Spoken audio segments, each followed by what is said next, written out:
And I'm here with your disability rep, Roy Rickstrew. Roy, good to see you again. Likewise. Okay, Medicare plans. I mean, I know there are a bunch of different kinds, but can you straighten things out for me? Well, it is open enrollment right Yes, now. I know. And so folks that have Medicare Advantage plans or have prescription drug plans, it's their opportunity this time of year to shop those, oftentimes with an agent, and try to decide if the plan that they're on is good for next year, Right. or if there's been enough changes that they need to revisit that. But there are several parts to Medicare, and most people are familiar with Part A and Part B. So Yes. A is our hospital coverage, it's free. Part B is our physician's coverage. It traditionally costs money. It's $185 this year for most people. It's going to go up to $205 or $206 next year for most people. And I say that because some higher earners end up paying more for Medicare than the rest of us do. So, you know, I say $185, maybe you're paying more than that because you had good years in the past. Right. And that's inflated a little bit because of your earnings record. And then, of course, there's the D plan. That was a big deal. Some of us are old enough to remember when they brought on the drug plan for the D program to help with prescriptions. And then, of course, there's Medigap or Medicare supplement plans. Hear about those all the time. And then there's Medicare Advantage plans, which if you turn on the TV this time of year, they are literally everywhere. Yes, they are. So there are a lot of different options to try to help round out your health care. That doesn't seem like the easiest thing to navigate. It's Not for me anyway. No. Or what do you need to think of with all of this stuff? Yeah, so you know, most people this time of year are looking at either a prescription drug plan or a Medicare Advantage plan. And as the year rolls over, there's usually changes in the formularies, what medications get covered.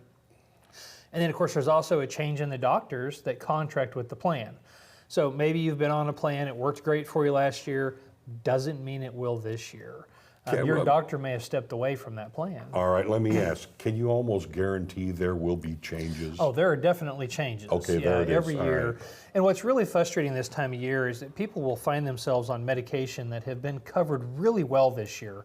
Small co-pays, and then that medication, for whatever reason, has fallen out of Medicare's favor, and it's not covered nearly as well, or it's not covered at all.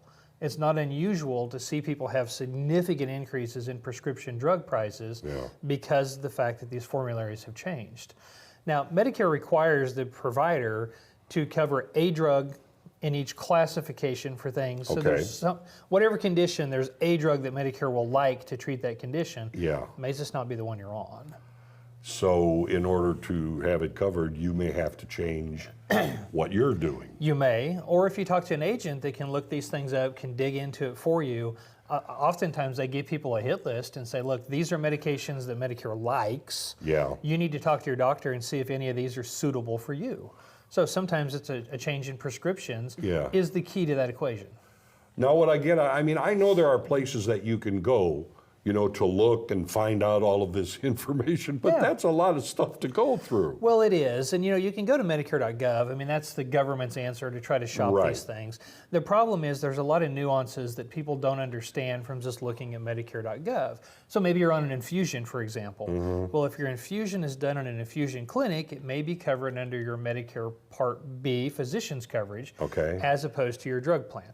So there's no way you'd know that from looking at Medicare.gov, or it may be that Medicare likes the capsule, but it doesn't like the tablet for whatever medication you take. Even though it may be the same thing. Even though it may be the same thing, the price point may be considerably different, just simply because of the delivery method, where an agent will have a better chance of being able to say, hey, look, you know, here's what the system shows us, here's some things you may want to tweak, things you want to look at to try to make this work out better for you. Yeah, and that sounds like it can be an easily, I don't know, easy mistake to make. Oh, most definitely, yeah, it is. And anything that's government is complicated by its very nature, and this is no exception to that rule. So when people jump in there and they try to do things themselves, you know, they'll miss the nuances in the way medication gets covered. They may not be able to find their doctors in the network. Sometimes within a doctor itself, they'll be covered at one location but not at another. Perhaps the Springfield Clinic is in network, but the Branson Clinic is not. And there's just a lot of things that you can miss if you're not real familiar with these systems. Knowing myself, someone who can be confused with put Part A in slot B, and that's all there is to it, and I can still miss it, it seems like a good idea to find someone who knows what's going on? Well, and the frustrating thing here, you know, it's an older population when we're talking about Medicare. They didn't have computers in their classrooms when they grew up. Yeah. So they're not as computer or tech savvy as other folks are. And so you kind of pair that with a system that doesn't always perform the way we expect it would, Right. or is up and down as Medicare's website routinely is. It makes this a very arduous task for people. Somebody who understands it and does it pretty often has a much better, can give you much better feedback and get you better answers. And you don't want to miss the sign-up window. No, it goes through December 7th, Pearl Harbor Day, for whatever reason. Never understood why, but it's through December 7th. I do this work here in addition to other things at the Resource Center. I've been an agent for a number of years. Be happy to help. Just give us a ring here. The 882-1800 is the way to reach us for Medicare. Come see me. We'll hash it out.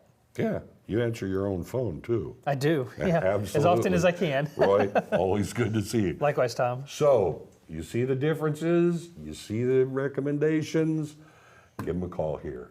Roy Rickstrom.